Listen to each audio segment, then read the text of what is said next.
رجعنا وياكم مشاهدينا الأحبة أكيد حتى نكمل فقرات حلقتنا لهذا اليوم من صباح الوطن، وأكيد وصلنا إلى محور الحلقة ومحور حلقتنا اليوم يتحدث عن ريادة الأعمال. أكيد من التخرج إلى ريادة الأعمال، كيف يصنع الشباب فرصهم؟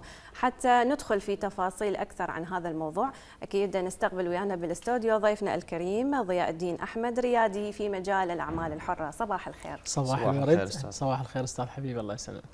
طبعا استاذ ضياء، يعني بدايه خلينا نحكي عن موضوع رياده الاعمال اللي هو موضوع حلقتنا ومحور حلقتنا لهذا اليوم، بس قبل ما ندخل في تفاصيل اكثر نريد نعرف تجربتك وكيف كانت نقطه التحول من حضرتك من التخرج الى رياده الاعمال.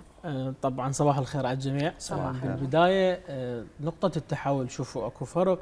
الدراسه الاكاديميه تدرس تروح لرياده الاعمال، هاي مساله كلش صعبه، يعني راح تواجه كلش مشاكل كبيره.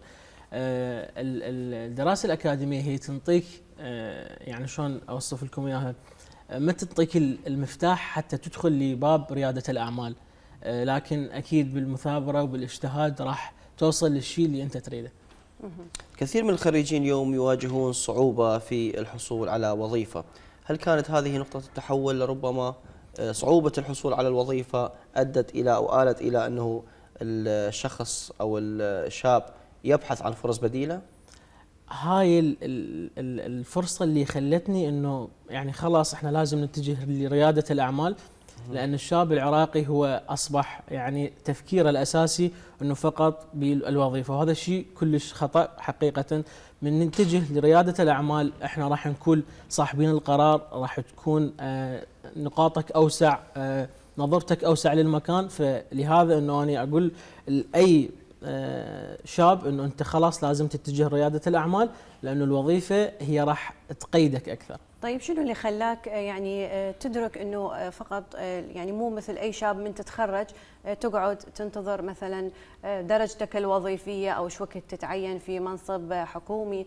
شنو اللي خلاك تدرك انه لازم انت تصنع طريق لك من خلال ريادة الاعمال؟ شنو اللي حفزك اكثر؟ يعني الفرصة احنا نصنعها، ما هي تجينا.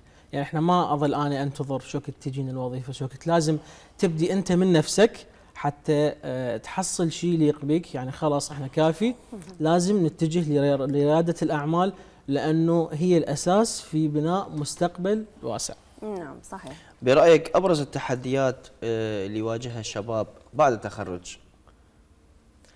بالنسبة للتحديات أستاذنا العزيز، أنه راح يواجهون أنه أنت فكرتك شلون تبدي. احنا البدايات شوي عندنا صعبة، لكن أهم شيء هي أنه الاستمرارية. بدايات اي شاب طبعا تعرف انت حضرتك لازم يفكر انه شو يفتح، شنو الاشياء اللي يشوفها مناسبه له. فانا دائما انصح كل الشباب اللي عندنا انه لازم تتجه، يعني توسع نظرك، افكارك توسعها اكثر، تبدي بدايه بمشاريع بسيطه حتى انه انت تتوفق بمجالك، لان احنا ما يصير ننتظر فقط احنا لازم نتوظف، هذا شيء مو صحيح. نعم. طيب الدراسة الأكاديمية، دراستك الجامعية خلينا نقول، وفرت لك هذه الجو المناسب حتى بعد التخرج أنه تذهب إلى مجال ريادة الأعمال، أم أنه هو جهد شخصي من عندك؟ يعني الدراسة الأكاديمية هي تقومك، لكن مستحيل انه انت راح تتفاجئ برياده الاعمال، راح نعم. تشوف شيء مختلف. يعني انطي نسبه يعني 20% انت اكاديمي، راح الامور التحليليه راح تعرفها، لكن 80% راح يكون جهدك مثابرتك والسعي والاستمراريه، ذني اهم شيء. ما هو اول مشروع بدات به بعد التخرج؟ يعني كان اكو صعوبات؟ شوف، هو ماكو مشروع بالبدايه لازم تكون بصعوبات. انا مشروع اول مره بديت به ولحد هسه هو قائم، هو مجال العطور. طبعا انا اختصاصي في مجال العطور، وانا دراستي انا ماجستير قانون عام. يعني انا مخلص شيء مختلف عن اخر. اي يعني احنا ما نبقى فقط في مجال القانون، احنا لازم نشوف رغباتك الشخصيه شنو الشيء اللي انت تقدر تبدع به، هذا راح اكيد يزيدك لعب. اكيد. ممكن نفكر يعني مستقبلا ان شاء الله تشتغل بمجالك، يعني اكيد طبعا دارس اكاديميا به. اكيد. ما أهم ما درست ما تعلمته في بداية ريادة الأعمال؟ يعني أنت أكيد اختلطت بمجموعه مثلا من طبعاً. الشباب او مؤسسه معينه، او اكو من دلك على هذا الطريق لربما اللي هو طريق ايجابي بكل تاكيد. شوف ما هي كانت التحديات؟ شلون دليت هذا الطريق؟ بالبدايه ماكو شيء يجي سهل، لازم يعني اكو بيه صعوبات. بدايه انا اول ما تخرجت اي شاب يفكر هذا التفكير انه انا اتجه للوظيفه، اي شاب. بعدين عندي ولد اصدقائي قالوا لي ضياء انت ليش ما تفكر انه انت هي تبدي من تبدأ؟ فكره يعني. طبعا اكيد. ليش ما تفكر انه تفتح محل كذا؟ هواي خلوا الفكره ببالي. فاحنا بعد خلاص لازم انه اخلي ببالي فد هدف، واكيد مستحيل يجي شيء اذا مو بصعوبات بتحديات.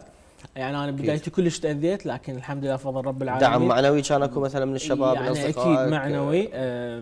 ماكو شيء يجي بالساهل، لكن لازم اكو استمراريه، لازم اكو صبر، لازم اكو مثابره. هذين ثلاث يعني عناصر اساسيه حتى نوصل بالمكان اللي احنا نريده. نعم، يعني صار لك ايش قد في هذا المجال؟ مجال قلت العطور وهذه الامور، يعني صار لك ايش قد انت تشتغل؟ صار لي حوالي بمجالي الشخصي تقريبا 8 سنوات. 8 سنوات فقط في مجال العطور؟ نعم يعني ما نعم. دخلت مجالات اخرى خلينا نقول؟ يعني انا هذا شفت، يعني لقيت مكاني بيه. هذا المكان اللي اشوف بيه روحي انا راح اتطور. نعم. وفعلا انا بديت بشيء بسيط، والحمد لله رب العالمين وفقنا بالاستمراريه والمثابره، قدرنا نوصل شيء حلو. اكيد يعني تعلمت بهذه التجربه، ويعني 8 سنوات مو قليله. نعم. انه يعني من يجي انت حضرتك يعني صفحه شخصيه على التواصل الاجتماعي تبيعون، او هو محل؟ لا هو اكيد محل موجود. نعم، يعني من يجون الزبائن من يشترون، اكيد تعرفون الاذواق، تعرفون هذه العطور شلون تنخلط، اكيد اكتسبتها هذه الخبره. اكيد كخبرة. طبعا هي بالبدايه اكيد انت ما عندك اي درايه او اي معلومه على هالمواضيع، لانه قانون، دراسه قانون، أكيد. وهنا شيء مختلف. بالاستمراريه يعني راح تكون عندك فكره كامله، وبالاجتهاد راح تكون مثلا اكو عالم عنده خبره 20 سنه. نعم. واكو شخص مثابر واجتهد ممكن تلقاه خلال سنتين هو حقق شيء ابو ال 20 سنه ما يقدر يحقق. نعم صحيح، يعني هو مجال واسع خلينا نقول. تحتاج انه بعد تتعلم بامور لو تشوف نفسك انه يعني وصلت الشيء اللي تريده. لا، الانسان دائما بتطور. يعني مثلا اني قبل 8 سنوات وين كنت وهسه وين اني، وبعد اريد يعني دائما المثابره والاجتهاد هي اساس التوفيق. فلذلك بعد اكو اشياء حلوه لازم نقدمها تليق بالناس. هل يحتاج الشاب راس مال في بدايه الامر، يعني في بدايه افتتاح مشروع على ربما، لانه بالبدايه ما يقدر يفتح مشروع اذا ما يكون عنده فد راس مال، صح، يكون عنده فد مبلغ معين يفتح محل او مشروع، او حتى لو كان مشروع صغير يعني. بدايه يعني شوف خل اقول لك على فد موضوع. يعني يحتاج مبلغ، لكن مو بسيط حتى اكون واضح. يعني الشيء البسيط، واحنا سؤالنا هنا اي كيف يعني الشيء البسيط ما يحقق لك المردود المالي اللي انت تطمح به. لازم فد مبلغ يعني يكون زين حتى يقدر هذا الاساس انه يقدر يفتح مشروع ناجح، حتى تجي ارباح ماليه زينه. يعني طيب، هاي اللي اشوفه انا، هذا رايي الشخصي. نعم اكيد وسائل التواصل الاجتماعي ساعدتكم هوايه بهذا الموضوع. اكيد يعني هسه احنا حاليا فتره انه بس نقره زر راح تغيرك من مكان الى مكان. فاكيد وسائل التواصل الاجتماعي هي كانت يعني لها دور مهم بوصولنا لهذا المكان يعني. نعم. من افتتحت المشروع مثلا، او فكرت تفتح مشروع، او فكرت تتجه الى اعمال حره، ما خفت من الفشل؟ شوف، وكل واحد اذا اخلي الفشل قدامي انا راح افشل. يعني انا تركت هذا الموضوع خلاص، انا وين اريد اروح؟ لازم انه ما عندي غير مجال، ما عندي فد طريقه يعني وين اريد اوصل. فلازم انه احنا نخلي هذا الشيء مو ببالنا، نخلي الاستمراريه والصبر وكل شيء قدامنا حتى نوصل اسرع.